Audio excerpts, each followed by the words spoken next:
Bulletin का करेंगे आगाज और सबसे पहले बात करेंगे शहर लाहौर में बिगड़ती हुई डेंगू की सूरत हाल पर। डेंगू बुखार शहर में बेकाबू हो रहा है। गैर मुसद्दिका सरकारी अदाद-ओ-शुमार के मुताबिक गुज़श्ता 24 घंटों के दौरान शहर में डेंगू के मजीद 401 केसेस रिपोर्ट हुए हैं, जबकि डेंगू बुखार मजीद 3 कीमती जिंदगियां निकल गया। डेंगू बुखार शहर में बेकाबू होने लगा। गैर मुसद्दका सरकारी एदाद-ओ-शुमार के मुताबिक गुज़श्ता 24 घंटों के दौरान शहर में डेंगू के मजीद 401 केसेस सामने आए, जबकि डेंगू बुखार मजीद 3 कीमती जिंदगियां निकल गया है। डेंगू बुखार शहर में बेकाबू होने लगा। मजीद जानेंगे अजमत आवान से। अजमत, बताइएगा कि पिछले 24 घंटों में 3 अफराद की जानें गई डेंगू की वजह से। आज बिल्कुल जो डेंगू है वो शहर में बेकाबू होने लगा है और जो डेंगू के केसेस में उनमें बतदरीज इजाफा देखने में आ रहा है। और गैर मुसद्दका सरकारी अदाद के मुताबिक मज़ीद जो 401 केसेस हैं वो शहर लाहौर में आए हैं। इसके अलावा जो मज़ीद जो 3 कीमती हैं वो भी डेंगू बुखार निकल गया। और अब तक शहर लाहौर में जो कुल तादाद है अमवात की वो 27 के करीब पहुँच चुकी है और ये 27 अमवात इन 2 माह के करीब हुई हैं। और शहर लाहौर में अब तक जो टोटल केसेस हैं वो भी 8612 के करीब पहुँच चुके हैं और 2 माह के अरसे के दौरान तकरीबन 8200 केसेस आए हैं। और शहर के जो अस्पताल हैं उनमें 1500 के करीब जो मरीज़ हैं वो ज़ेर इलाज हैं। और महकमा सेहत की टीमों ने 1200 इंडोर और आउटडोर मकामात से लार्वा तरफ भी किया है। और डेंगू की सेवेरिटी का अंदाज़ा आप इस बात से लगा सकते हैं कि 2 माह के अरसे के दौरान 23 अमवात भी हुई हैं और 2 माह अरसे के दौरान जो तकरीबन 8200 केसेज हैं उनमें भी इजाफा देखा गया। अभी कुछ देर पहले सूबाई वज़ीर सेहत डॉक्टर यास्मीन राशिद ने भी इस बात का इतराफ़ किया है कि जो डेंगू का खतरा है ये मज़ीद कुछ दिन रहेगा। उन्होंने कहा जब तक जो मौसम है वो सर्द नहीं आएगा, जिसमें खासकर जब 15 सेंटीग्रेड का पारा होता है इसमें आकर मच्छर जो होता है वो मर जाता है। लेकिन उन्होंने अभी शहरियों से यही दरख्वास्त की है कि 15 दिन अभी भी हैं, इसमें शहरी खासा एहतियात करें। और उनकी जानिब से यही बताया गया था जो DH और कैंट है ये सबसे ज़्यादा हॉटस्पॉट एरिया था, लेकिन जो डेंगू है वो पूरे लाहौर में फैल चुका है। उन्होंने शहरियों से दरख्वास्त की है वो खासी एहतियात करें। अगर शहरियों ने एहतियात ना की तो डेंगू मजीद खतरनाक हद तक बढ़ेगा और खुदा न खास्ता अमवात में भी इजाफा देखा जाएगा। अगर एहतियात ना की जाए तो खुदा न खास्ता अमवात में इजाफा हो सकता है। इसमें तावन बहुत शुक्रिया आपका। ख्वाजा सलमान रफीक डेंगू की खराब सूरत हाल पर पंजाब हुकूमत पर बरस पड़े। डेंगू की खराब सूरत हाल का जिम्मेदार वज़ीर आला और वज़ीर सेहत को करार दिया। सलमान रफीक ने कहा पंजाब में रोजाना डेंगू से अमवात हो रही हैं, हुकूमत बर वक्त इकदाम करती तो आज पंजाब में ये सूरत हाल नहीं होती। गुफ्तगू की गई है सलमान रफीक और ख्वाजा साद रफीक की जानिब से। ख्वाजा सलमान रफीक ने कहा कि डेंगू की खराब सूरत हाल पर पंजाब हुकूमत जो है वो इसकी जिम्मेदार है। डेंगू की खराब सूरत हाल के जिम्मेदार वज़ीर आला और वज़ीर सेहत हैं। सलमान रफीक ने मजीद कहा कि पंजाब में रोजाना डेंगू से अमवात हो रही हैं, हुकूमत बर वक्त इकदाम करती तो आज पंजाब में ये सूरत हाल ना होती। ख्वाजा सलमान रफीक डेंगू की खराब सूरत हाल पर पंजाब हुकूमत पर बरस पड़े। डेंगू की खराब सूरत हाल के जिम्मेदार वज़ीर आला और वज़ीर सेहत को करार दिया। मजीद तफसीलात जानेंगे जमालुद्दीन जमाली से। जमालुद्दीन, आगाह कीजिएगा उनकी जानिब से मजीद क्या कहा गया। जहाँ महंगाई जो है वो कंट्रोल नहीं हो पा रही है, इसी तरह डेंगू जो है वो भी कंट्रोल से बाहर होता जा रहा है। हुकूमत की पॉलिसी इस हवाले से क्या है और इसको किस तरह जो है जो सियासी कायदीन है वो देख रहे हैं। हमारे साथ ख्वाजा सलमान मौजूद हैं जो साबिक वज़ीर सेहत हैं, वो डेंगू के हवाले से, महंगाई के हवाले से मुल्की मामलात को किस तरह देख रहे हैं, उनसे हम बात करते हैं। जी सर, महंगाई तो कंट्रोल से बाहर है, अब डेंगू भी कंट्रोल से बाहर हो गया, आपने अपने दौर में इसको कैसे हैंडल किया, अब आपको क्या लगता है क्या ये हैंडल हो पाएगा? देखिए, महंगाई की सूरत हाल तो बहुत ही बुरी है। आप यकीन करें हमें गली मोहल्लों में जाने का मौका मिलता है, अपने इलाकों में लोगों से मिलते हैं। गरीब आदमी की ज़िंदगी तो बहुत ही बदतर हो चुकी है। आप अदवियात की कीमत देखें कई गुना बढ़ चुकी है। घी, चीनी, आटा, इशाए खुर्दो नोश, हर चीज़ इस कदर महंगी है कि एक आम आदमी की सतह से ना बाहर हो चुकी है। तो हुकूमत के तो कोई हालात नहीं है, हुकूमत ने उस बारे में कोई भी संजीदा कोशिश नहीं की। जब हम डेंगू में बात करते हैं तो बड़ा सख्त दुख इसलिए होता है कि इस सूबे पे मोहम्मद शहबाज शरीफ साहब की क़यादत में हम लोगों ने बड़ी मेहनत की है। मैं और इमरान नज़ीर दोनों इसको लीड करते थे। लाहौर में हम बिलखसूस अगर बात करें तो लाहौर में 2011 के बाद अल्हम्दुलिल्लाह 31 मई 18 तक हमने अल्हम्दुलिल्लाह डेंगू को मैनेज किया।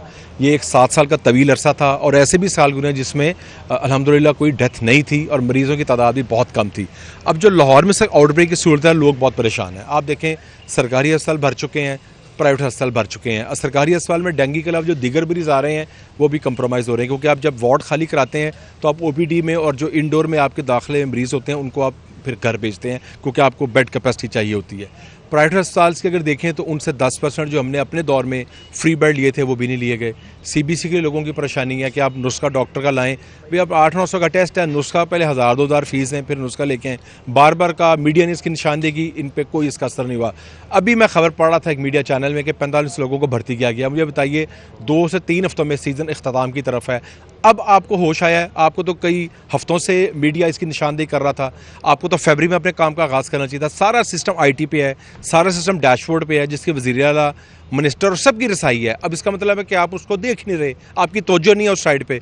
तो मैं समझता हूँ हुकूमत इंतहाई गैर जिम्मेदार, गैर संजीदा हुकूमत है। महंगाई का मामला हो, शोबा सेहत हो, डेंगू का मामला हो, हर चीज़ में कोताही बरती जाती है। बहुत शुक्रिया जी। आपने सुना डेंगू और महंगाई और दीगर जो मुल्की मामलात हैं उनमें हुकूमत की कारकर्दगी जो है वो न सिर्फ उससे अवाम परेशान है बल्कि सियासतदान भी हैरान हैं कि हुकूमत ना डेंगू को कंट्रोल कर पाई, ना महंगाई को कंट्रोल कर पाई। मुल्की मामलात किस तरह जा रहे हैं, सब इस पर हैरान।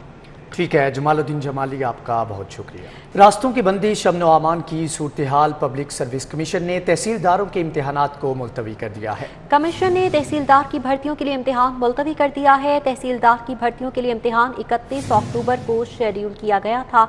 इस हवाले से बात करेंगे इरफान मलिक से। जी इरफान मलिक, बताइएगा अब इम्तिहान किस तारीख को लिया जाएगा?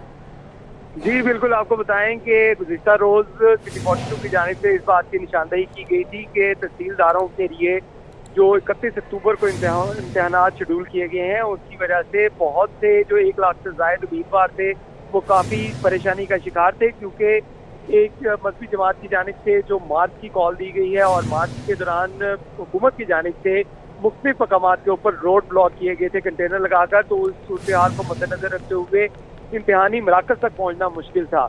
तो इस पे आज PPSC की जानिब से एक नोटिफिकेशन जारी किया गया है जिसमें बताया गया है कि तहसीलदारों के लिए जो इम्तिहानात हैं उनको जो मुलतवी कर दिया गया है और अगली डेट जो है वो अभी अनाउंस नहीं की गई कि कब से इम्तिहानात दिए जाएंगे, लेकिन उनका ये कहना है कि जल्द जो हालात जो काबू में आएंगे तो उसके बाद अगली डेट जो है अनाउंस की जाएगी, जिसका आज बाकायदा नोटिफिकेशन जारी कर दिया गया है। और जो 1 लाख से ज़ायद उम्मीदवार थे वो अब 31 अक्टूबर को इम्तिहानी मराकज़ में नहीं जाएंगे, उनके इम्तिहानात मुलतवी कर दिए गए हैं। जी इम्तिहानात मुलतवी कर दिए गए हैं। इरफान मलिक, आपका बहुत शुक्रिया।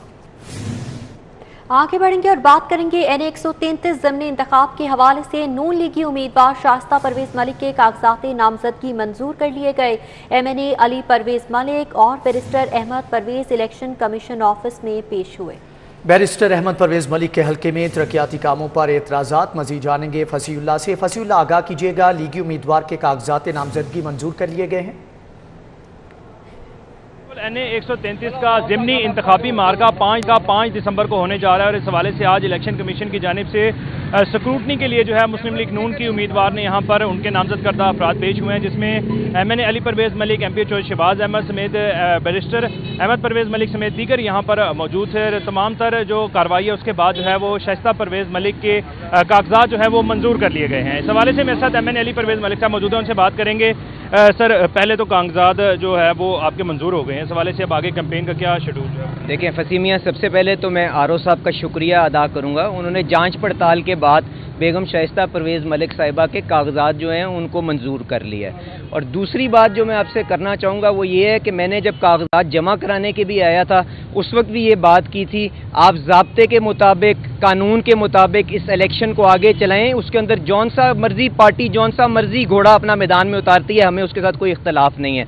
पर अगर ये हुकूमत के वसाइल इस्तेमाल करेंगे, वहाँ पे जहाँ पे इन्होंने 3 साल किसी जगह एक ईंट नहीं लगाई, आज इलेक्शन का जहाँ पे ज़ाब्ता इशू होने के बाद, इलेक्शन का शेड्यूल अनाउंस होने के बाद वहाँ पे इनके वजीर जाके कैंपेन भी करेंगे, काम भी कराएंगे, तो हम उसके खिलाफ भरपूर एहतजाज करेंगे। और दूसरा जो सबक यहाँ पे है, और मेरे ख्याल से मोहम्मद कयूम साहब क्योंकि कानूनी नुक्तों के ऊपर बेहतर बात करेंगे, मैं जो आपसे गुजारिश करना चाह रहा हूँ कि इमरान खान साहब की हुकूमत का ये वतीरा रहा है कि ATMओ को नवाजने के ऊपर जब आते हैं तो अपने वर्करों की तजलील और उनको इग्नोर करते हैं। आज उसकी वजह से देख लें कि ऐसे उनके पास अपने कैंडिडेट प्रपोजर सेकेंडर ले लेके आए हैं जिनका इस हल्के के साथ कोई ताल्लुक वास्ता नहीं है। तो हम ये उम्मीद रखते हैं इन इदारों के अंदर, इस रियासत के इदारों के अंदर, अदालतों के अंदर, कि वो भरपूर कानून की यहाँ पे अलमदारी होगी और उसके बाद जो भी फैसला आगे आएगा हम उसकी स्पिरिट के मुताबिक इस इलेक्शन को आगे लेके चलेंगे। यहाँ पर हमारे साथ वकला बरादरी के नुमाइंदे भी मौजूद, उनसे बात करेंगे। सर, क्या समझती हैं जो वहाँ पर काम हो रहे हैं, तरक्याती काम हो रहे हैं, इस पर कानूनी क्या कार्रवाई होनी चाहिए?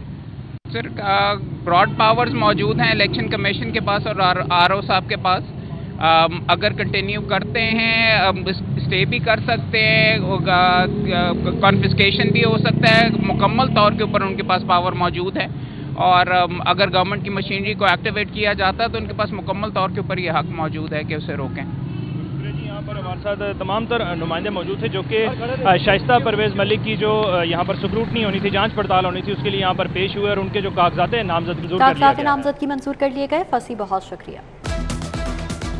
Welcome back. ब्रेक के बाद आपको बताएं कि महकमे बल्दियात में मास्टर प्लानिंग अथॉरिटी बनाने का फैसला किया गया है। अथॉरिटी महकमे बल्दियात की तमाम तरक्याती मंसूबों की प्लानिंग करेगी। Authority land use planning, civil scheme और बल्दियाती इदारों की प्लानिंग भी करेगी और महकमे बल्दियात का डेवलपमेंट विंग प्लानिंग नहीं करेगा।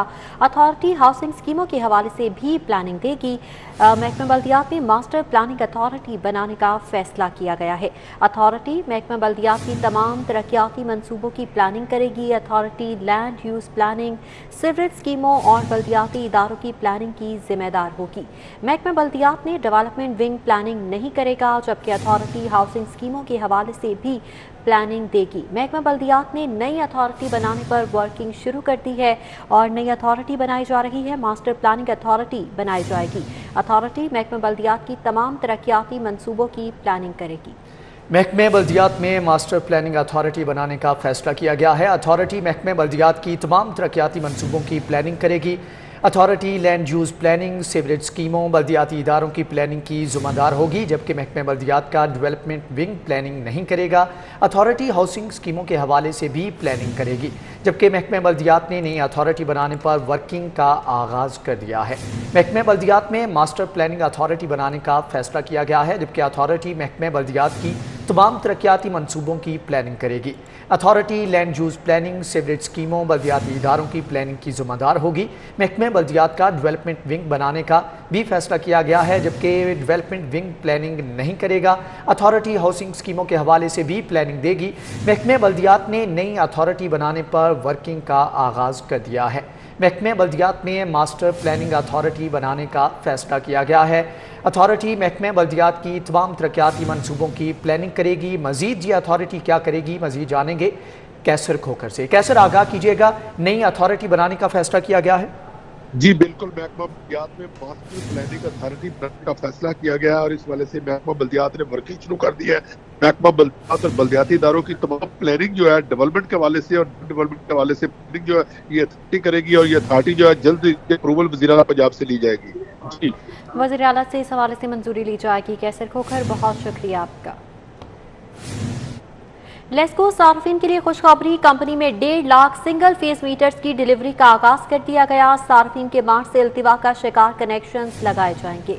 लेस्को सार्फिन के लिए एक अच्छी खबर है, कंपनी में 1.5 लाख सिंगल फेज मीटर्स की डिलीवरी का आगाज कर दिया गया है, जबकि सार्फिन के मार्च से इल्तिवा शिकार कनेक्शन लगाए जाएंगे। आपको बताएं कि लेस्को सार्फिन के लिए खुशखबरी है कि कंपनी में 1.5 लाख सिंगल फेज मीटर्स की डिलीवरी का आगाज़ कर दिया गया है। मजीद जानेंगे शाहिद सिपरा से। शाहिद, बताइएगा कनेक्शन की तनसीब जो है वो इल्तिवा का शिकार क्यों हुई? लाहौर इलेक्ट्रिक सप्लाई कंपनी की जानिब से सार्फिन को सिंगल फेज मीटर लगाकर देने का काम शुरू कर दिया गया है। ज़राए ने यह बताया है कि चूँकि कंपनी के पास माह मार्च और अप्रैल में सिंगल फेज मीटर्स की किल्लत पैदा हुई और उसके बाद एक मीटर साज कंपनी को इसका ऑर्डर दिया गया। मीटर साज कंपनी की जानिब से गैर मामूली उसमें ताख़ीर की गई और लेस्को को बार वक्त मीटर्स जो हैं उसकी डिलीवरी ना हो सकी। इस तरह माह मार्च, अप्रैल, मई, जून, जुलाई, अगस्त और सितंबर तक सार्फिन की जानिब से डिमांड नोटिस तो सबमिट होते रहे और कंपनी उससे रेवेन्यू भी हासिल करती रही, लेकिन उसके बावजूद उनको मीटर्स की तनसीब नहीं करके दी जा रही थी। अब कंपनी की जानिब से जो मीटर्स की डिलीवरी है, जो इब्तदाई तौर पर 25,000 जो मीटर्स हैं वो रीजनल स्टोर को भिजवा दिए गए हैं, जिसके बाद मुख्तलिफ सर्कल्स में डिवीजन और सब डिवीजन की सतह पर उनकी तकसीम का आगाज़ किया गया है और ये कहा गया है कि पहले जिन सार्फिन ने डिमांड नोटिस सबमिट करवाए हैं उनके कनेक्शन पहले लगाए जाए। मजमूई तौर पर कंपनी ने 1.5 लाख जो सिंगल फेज मीटर्स हैं उसकी ख़रीदारी का ऑर्डर दिया था।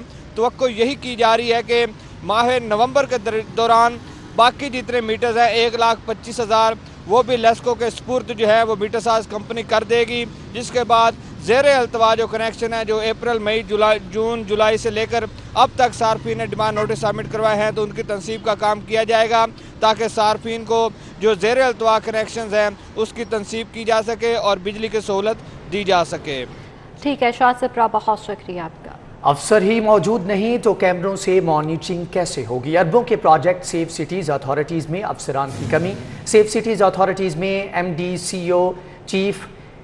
और जहां पर आपको बताएं कि वज़ीर आला उस्मान बुज़दार की ज़ेर सदारत आला सतही इजलास शुरू। सूबे में अमन व अमान की सूरत हाल का जायज़ा लिया जा रहा है। इजलास में सूबाई वज़ीर कानून राजा बशारत भी शरीक हैं। मुआवनी ख़ुसूसी इत्तलात हसन खावर चीफ सेक्रेटरी भी शरीक हैं और सूबे में अमन व अमान की सूरत हाल का जायज़ा लिया जा रहा है। वज़ीर आला उस्मान बुज़दार इस इजलास की सदारत कर रही हैं। आला सतह का इजलास है जो कि इस वक्त जारी है और सूबाई पंजाब में अमन व अमान की सूरत हाल का जायज़ा लिया जा रहा है। इजलास में सूबाई वज़ीर कानून राजा बशारत मौजूद हैं। मुआवनी ख़ुसूसी इत्तलात हसन खावर चीफ सेक्रेटरी शरीक हैं। Additional inspector general police operation additional chief secretary दाखिला भी इस इजलास में मौजूद हैं। प्रिंसिपल सेक्रेटरी वज़ीर आला एडिशनल IG स्पेशल ब्रांच भी इजलास में मौजूद हैं।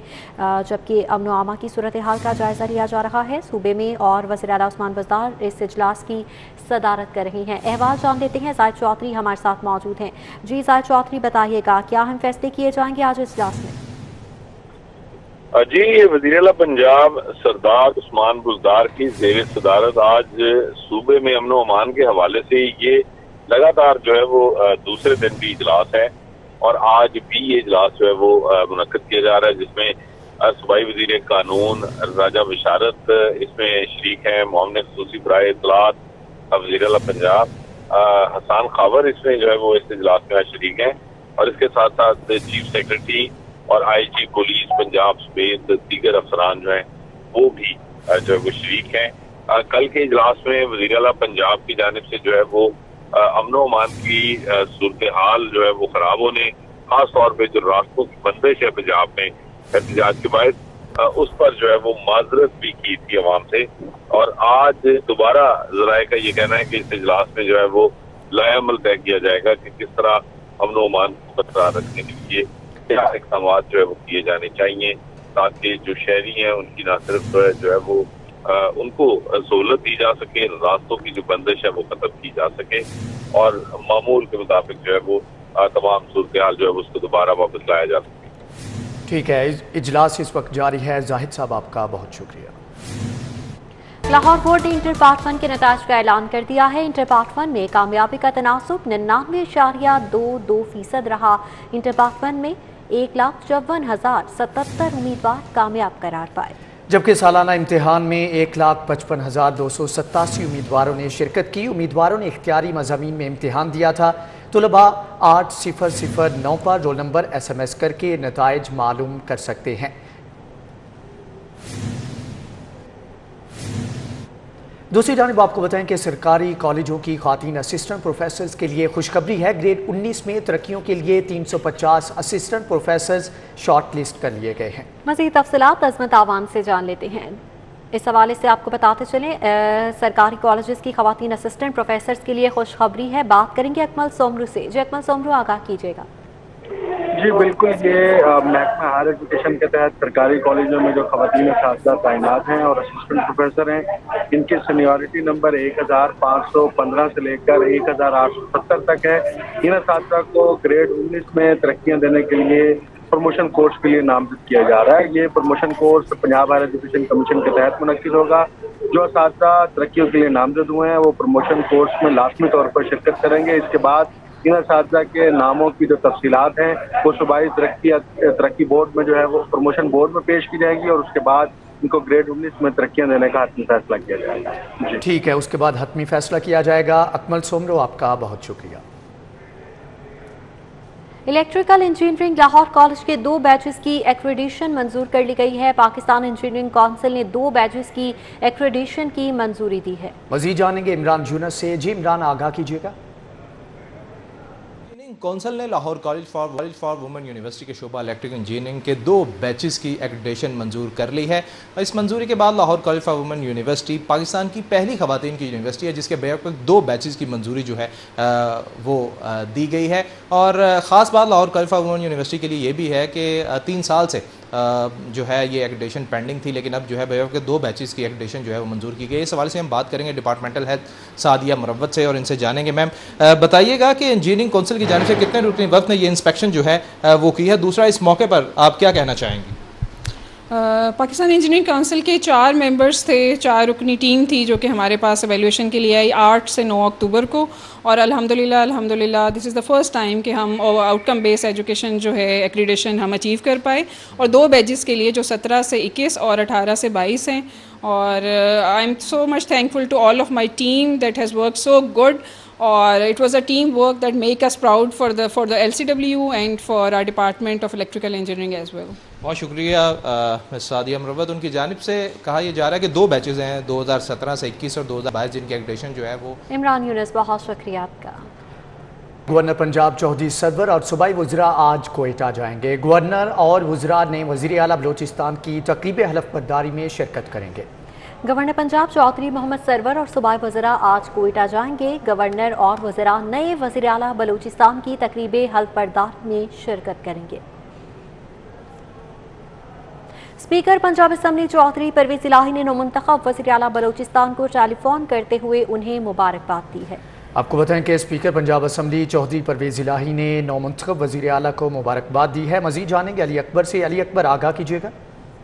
जी, स्पीकर पंजाब असम्बली चौधरी परवेज़ इलाही ने 9 वज़ीर आला बलोचिस्तान अब्दुल कशीफ को फ़ोन किया और उन्हें मुबारकबाद दी। इस मौके पर चौधरी परवेज़ इलाही और चौधरी सिराज खान दोनों ने ही 9 वज़ीर आला से टेलीफोन से बात की और मुबारकबाद दी। इस मौके पर स्पीकर पंजाब असम्बली का भी कहना था कि बहुत कम उम्र में दूसरी दफ़ा वज़ीर आला होना जो है वो उनके लिए एजाज़ की बात है। उसके साथ साथ उनका ये कहना था कि सज्जाद जाम कमाल जो कि साबिक़ वज़ीर आला बलोचिस्तान है, उन्होंने भी सियासी इख्लाफ पैदा नहीं होने दिया और इंतहाई जो है उसका बड़ा दिल करते हुए उन्होंने साइन किया और जो सियासी पार्लियामेंट का जो तरीक़ाकार था उसको आगे लेकर चला गया। जी अली अकबर, बहुत शुक्रिया।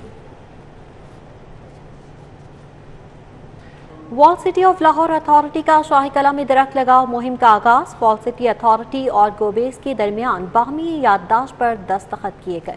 DG wall city Kamran Lashari ने दरख्त लगाओ मुहिम का आगाज किया, जबकि गोबीज पेंट्स मुख्तलिफ मकामात पर इम्तिसाक का दरख्त लगाएगा, जबकि मकसद माहौल को आलूदगी से साफ करना है।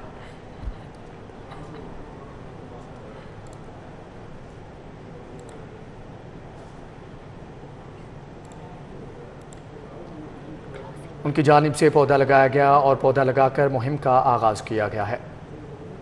वाइस चेयरमैन UC 23 हनीफ भट्टी हिरासत करने पर अदालत पहुंच के शहरी अब्दुल्ला DSP शादबाग मोहम्मद उस्मान के खिलाफ दरख्वास्त दायर कर दी। इस हवाले से बात करेंगे शाहीन अतीक से। शाहीन अतीक, आगाह कीजिएगा।